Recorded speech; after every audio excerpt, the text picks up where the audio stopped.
अस्सलाम वालेकुम friends, welcome to किताब नगरी यूट्यूब चैनल।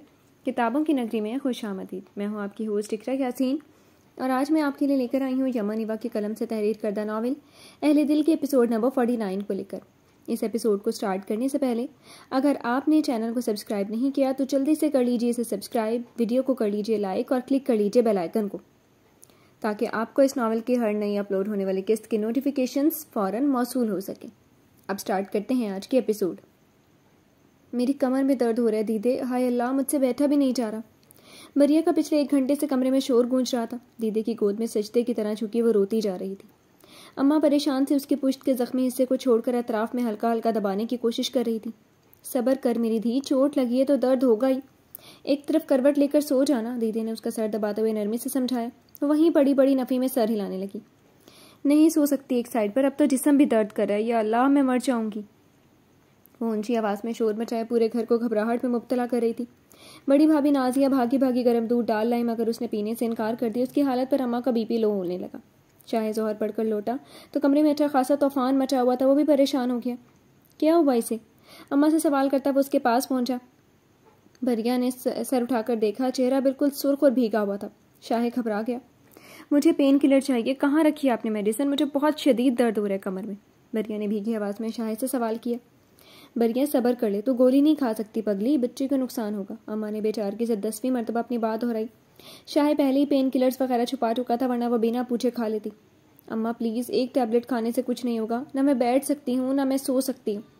भरिया ने अम्मा को रहम तलब नजरों से देखते हुए कहा। सब्र करो, अब हम जानते हैं दर्द हो रहा होगा, ये तुमने ही शौक से अपनी जान अजाब की है, अब झेलो।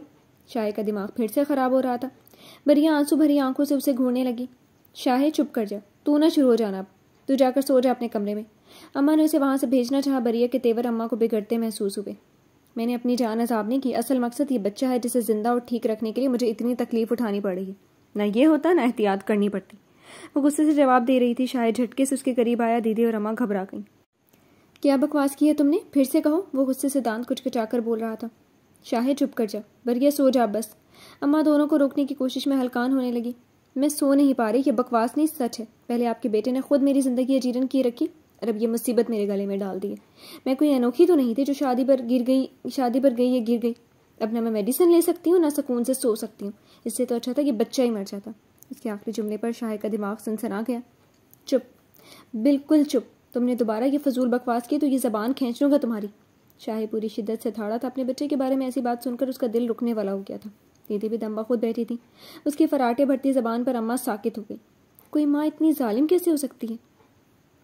मैं तकलीफ में हूँ, मेरा कोई एहसास नहीं, बस बच्चे की पड़ी हुई है। अगर उस रोज शादी में कमर के बजाय मेरा पेट लगा होता तो? उसकी धाड़ पर सहम कर वह बोलती। पूछना चाह रही थी कि क्या तब भी शाहे उसे इल्जाम देता, मगर उसकी बात मुकम्मल होने से पहले ही वो चीख उठा। भरिया, दिमाग खराब हो गया क्या तुम्हारा? बस जब्त से मुठ्ठियां भींचे पागल हो रहा था। अम्मा के सर में दर्द होने लगा था। दीदी भी साकिन बैठी थी। शायद छोड़ इसे, तकलीफ में है इसलिए परेशान होगी। दीदी ने शाहे का गुस्से से सुर्ख चेहरा देखकर वजाहत देते हुए उसे ठंडा करना चाहा। क्यों? ये दुनिया की पहली लड़की है जो माँ बन रही है। भाभियाँ भी हैं, निदा आपा भी है। हर औरत को देखा एहतियात करते हुए और तकलीफ को खुद तक महदूद रखते हुए। ये जब से इस घर में आई है हर बात पर तमाशा करेगी। मसला क्या है तुम्हारा? वो भरिया के सर पर खड़ा गुस्से से बोल रहा था। ये नावल आप किताब नगरी यूट्यूब चैनल पर देख रही हैं। क्या चाहती हो तुम? हाँ, पूरे घर को अजाब में डाला हुआ है तुमने। बच्चे ना हो यानी बस तुम सारी जिंदगी यहाँ बैठकर खाओ और बच्ची बनी रहो। वो गुस्से से धाड़ रहा था। शहरबान और नाजिया भी परेशान से कमरे के दरवाजे पर आ खड़ी हुई। अम्मा और दीदी खफीफ से दरमियान में बैठी थी। शायद गुस्सा ना कर, वह तकलीफ में है इसलिए उल्टा सीधा बोल गई। पहली बार में हर लड़की घबराई हुई होती है। अम्मा ने मध्यम आवाज में कहकर शाहे का हाथ थामा। वो अम्मा को देखने लगा। कैसे गुस्सा ना करूं? हर बार कोशिश करता हूँ नरमी से पेश हूँ, मगर इसे इज्जत रास ही नहीं है। जब से शादी हुई है जिंदगी जहन्नुम बनकर रह गई है मेरी। एक दिन सुकून का गुजरता है तो ये कोई ना कोई तमाशा खड़ा करके सुकून पर बात कर देती है। बताएं कैसे गुस्सा ना करूं? अपना गुस्सा जब्त नहीं कर पा रहा था। उसका दिल चाहा भरिया की जबान आज बाकी खींच ले और जान छुड़वाए इस चकचक से। मैंने ऐसा कुछ नहीं कहा, मैं तो बस। उसके गुस्से से खौफजदा होती भरिया ने वजाहत देने की कोशिश की। चुप, एक लफ्ज भी मत बोलना। मैं सब समझता हूँ क्या चाहती हो तुम पर मेरा बच्चा बहुत भारी है ना, तो बस एक बार इसे दुनिया में आने दो, मैं इसे खुद संभालूंगा। तुमसे मेरा और मेरे बच्चे का कोई ताल्लुक नहीं होगा, बस बात ख़त्म। वो अक्खड़ लहजे में फैसला सुना रहा था। भरिया अपनी जगह जम गई। शाहे बस चुप कर जा। अम्मा ने उसे चुप करवाया। आप परेशान ना हो अम्मा, उसे कोई फ़र्क नहीं पड़ेगा। आप लोग क्यों थक रही हैं? जाएं रेस्ट करें। शाहिद ने बात ख़त्म की। उसका अंदाज़ बता रहा था वह मज़ीद बात नहीं सुनेगा। भाभियाँ वहाँ से हट गई। दीदी ने खामोशी से उठकर अम्मा को सहारा दिया, उनके कमरे में ले गई। बरिया कमर में होते दर्द को बर्दाश्त करती अपनी जगह पर चुप बैठी रही। आंखों से बहते आंसुओं को बार बार रगड़ कर साफ करती, होंठ लटकाए खुद को रोने से रोक रही थी। शाहिद ने टेबल पर पड़ी मेडिसिन में से जख्म लगाने वाली ट्यूब निकाली और उसके पास पहुंचा। मुझे ये नहीं लगानी, इससे जलन होती है। बस इसकी बढ़ती उससे दूर होने लगी। ज़बान की तेज़ी तो उसके गुस्सा करने पर ही ख़त्म हो गई थी। नखरे करने की ज़रूरत नहीं और अपनी ज़बान अब मेरे सामने बंद ही रखना तो बेहतर है। उसके पास बैठकर तो उस लहजे में बोलता उसका हाथ पकड़कर अपने करीब खींच गया। बरिया कमर के दर्द से कराह कर रह गई। भीगी नज़रों से उस जालिम को देखा जिससे अब फ़र्क ही नहीं पड़ रहा था। 2 दिन तकिए मिलाकर रखते हुए शाहिद ने उसे करवट के बल एक साइड पर लिटाया और उसके ज़ख्म का जायज़ा लिया।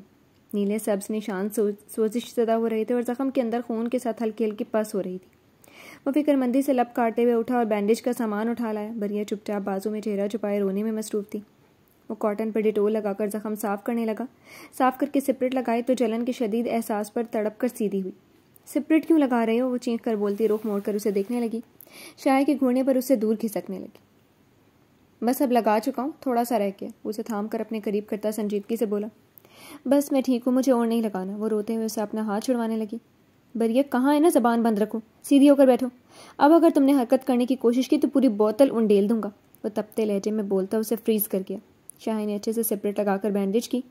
बरिया का रो रो कर बुरा हाल हो चुका था। शादी पर जाने की जिद अब उसे पछताने पर मजबूर कर रही थी। वह सामान रखकर हाथ धोने चला गया। बरिया तकिया ऊंचा करती एक साइड पर रोते हुए लेट गई।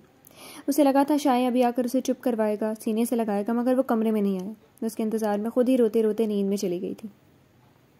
जरार ऑफिस से लेट पहुंचा था। चेंज करके बेड पर बैठा तो हना रात का खाना डालकर ले आई थी। नाश्ते की तरह अब भी वो अपना साथ नहीं लाई थी। हना, मैं अकेला नहीं खाऊंगा, प्लीज़ बैठो तुम भी।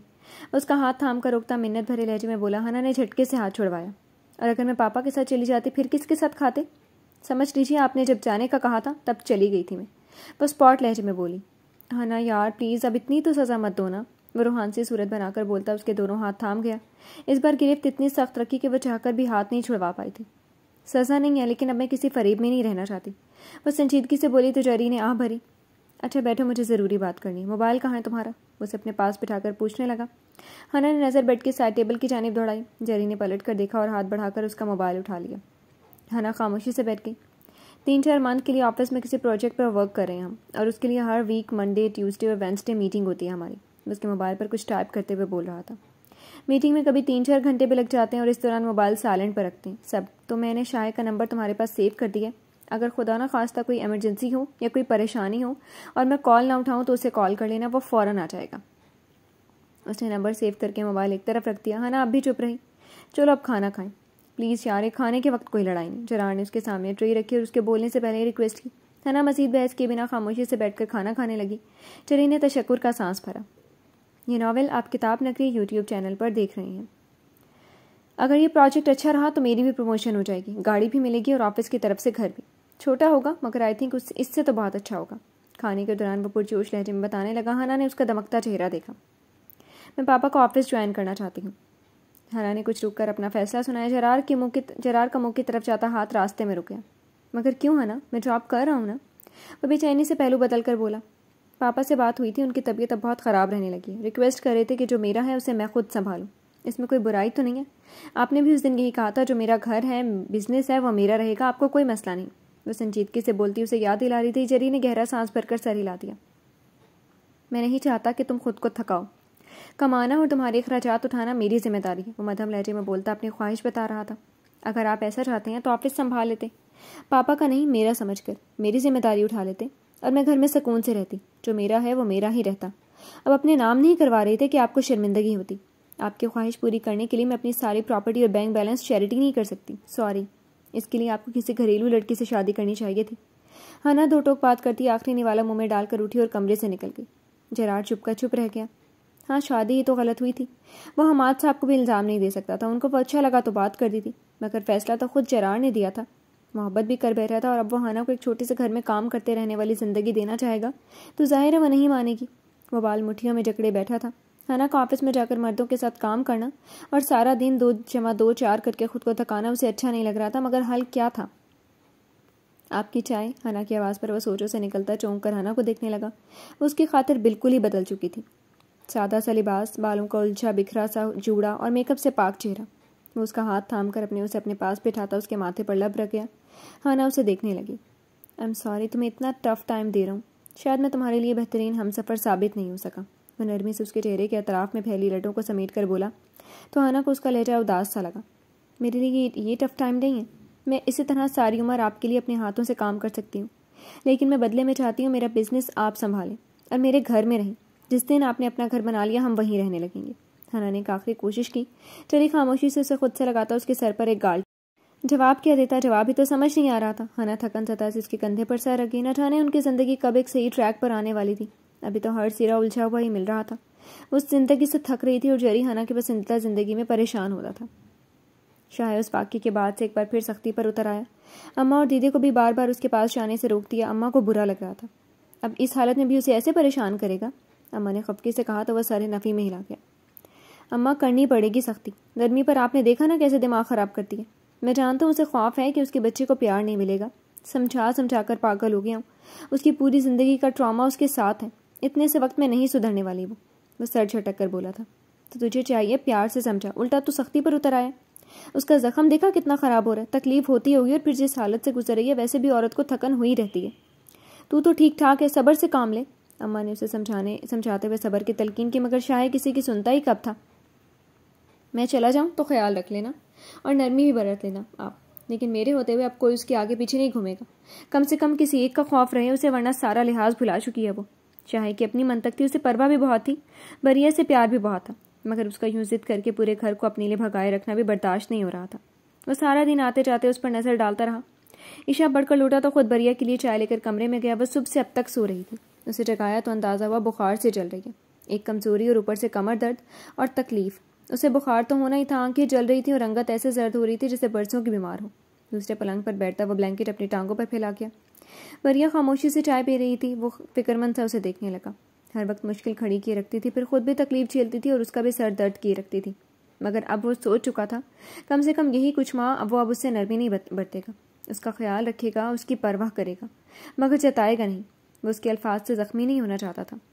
बरिया चाय का खाली कप हाथ में पकड़े सर डाले नींद में बैठी दर्द से करा रही थी।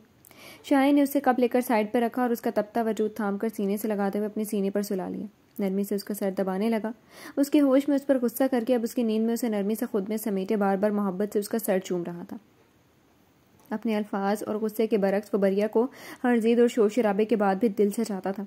उसे खुद में समेटे वो उसकी तकलीफ का सोचता सो नहीं पाया था। बरिया सारी रात बुखार से बेचैन रही थी और वो उसकी बेचैनी पर जागता रहा था। उसकी मोहब्बत गैर मशरूत थी, बस अंदाज अलग था। वह सख्त मिजाज था, ज़्यादा नरमी जाहिर नहीं करता था, मगर जितना उसका दिल बरिया के लिए नरम था वो जान लेती तो गरूर से गर्दन अकड़ाए रखती। जी तो फ्रेंड्स, कैसी लगी आपको आज के एपिसोड? कमेंट सेक्शन में ज़रूर बताइएगा। फिर हाजिर होंगे नावल की नई किस्त के साथ। तब तक के लिए इजाज़त दीजिए। शुक्रिया। अल्लाह हाफिज़।